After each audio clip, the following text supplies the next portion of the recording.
I'm with Marcelo from Wenger's house. Yes, sir. Yes, bro. So it finished 2-1 today for us against Everton, but unfortunately Man City won as well, so we missed out on the title by 2 points. What were your thoughts on the game?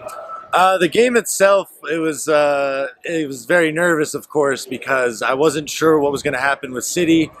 And then there were a couple moments where the crowd thought that West Ham had scored a second equalizer, and so an equalizer, and so I was getting mixed emotions, mixed signals the whole time.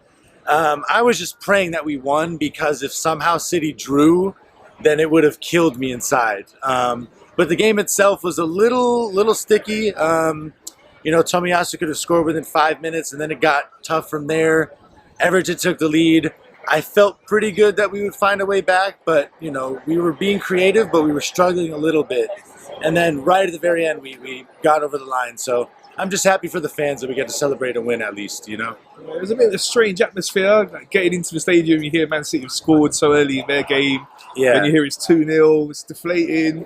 And then we saw that we equalised in a minute or so later. West Ham had scored, so the atmosphere completely changed. Yeah. Everyone's really up. And then the second half, we hear Man City have scored again, so it's a downer, and then we're trying to push for the win. So bit of a weird atmosphere today. Yeah, it was really weird, and I'd never experienced something like that. I mean, really, no one has in 25 years at the Emirates, the last day. So everyone was a little more on edge, and you could feel that there were some ebbs and flows of everyone being excited, but then down a bit. But, that's football, I guess, right? Yeah, for sure. Yeah. But we've done so well to push Man City. We saw last season, we were in the title race, but we had a week into it, and we really struggled at the end. But this time, we've pushed them right until the last game, got 89 points. So again, progress. Incredible progress, man. Like, I don't think anyone can ultimately be upset about how we did this season. Obviously, you look back, there are some key games where we drop points, but we are growing so much, and statistically, we're just getting better every season, offensively, defensively. So I don't think that there's anything to feel other than pride and excitement, because the project is clearly growing. We're going to keep investing. It's a young squad that's just going to keep getting better and better as well. So, I mean, there's so much to look forward to, man. And I love where we're going, Yeah, for sure. So what would you give the team out of 10 for the season? Oh, that's a good one, man. That's tough. So my initial thought was a 9, but I think that, when you look back at some games where we showed that where the margins are so small, you can't really drop those points. So my heart says a 9. I'm going to go with an 8.5 just to humble myself a slight bit, because there was no silverware either at the end of the day. So we want to be winning trophies, Yeah, for sure. And which player would you give player of the season to? That's a tough one. I think I'll have to go with Martin Odegaard. I mean, Rice has been the signing of the season. Saliba and Saka are both great shouts too, but I just think that what Odegaard does, not offensively, just defensively alone, the way he conducts the press, the energy that he puts out, and obviously in the final third, he's just everywhere. So I think he's the perfect captain to have, and we're lucky to have him. So I give it to Odegaard. Okay, and Mikel Arteta, I know you're a huge fan of his. I remember speaking to you a few years back when I first spoke to you, before we had improved this much, and you told me that he's going to be a great manager, and watch the progress you make, and he's showing it again and again. He's still a young manager, but you can see the improvement in our team, the way he manages. Another brilliant season from him. Yeah, and you can tell that he's still been learning season in, season out.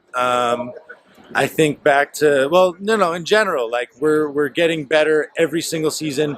You know that he's learning how to be in a title race. Obviously he experienced it with Guardiola as the assistant manager, but 1, City was the favorite in all of those seasons. 2, it's never the same until you're in the hot seat. So I think that he's just learning how to manage a squad. I think that's the main thing. This was his first season back in the Champions League. So he's learning how to properly rotate. And he still doesn't quite have the depth that he needs of a team full of players that he rates.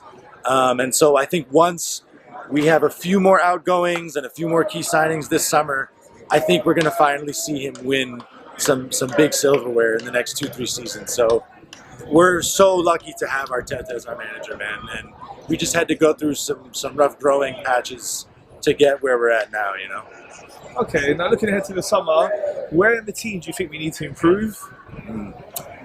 I know it's the most popular thing is to say a striker. I don't think that that's the priority, though. I think we need a winger, someone like Nico Williams who can play on either left or right, because Saka is not getting any rest or competition. He needs to be pushed as well.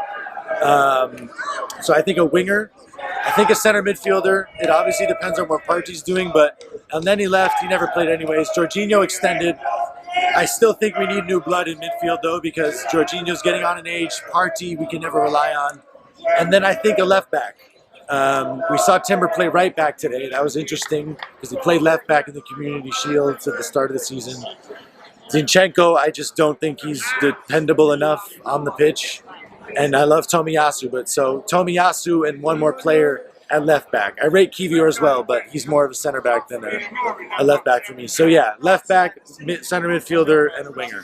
That's my three. Okay, man. Looking ahead to next season, what are your expectations? I expect us to win the Premier League, and I hope that we can make a deep run in the FA Cup or the Carabao Cup. In terms of the Champions League, obviously I think we have a good chance of winning it, but I think we still are gaining that experience in the Champions League that we never had before.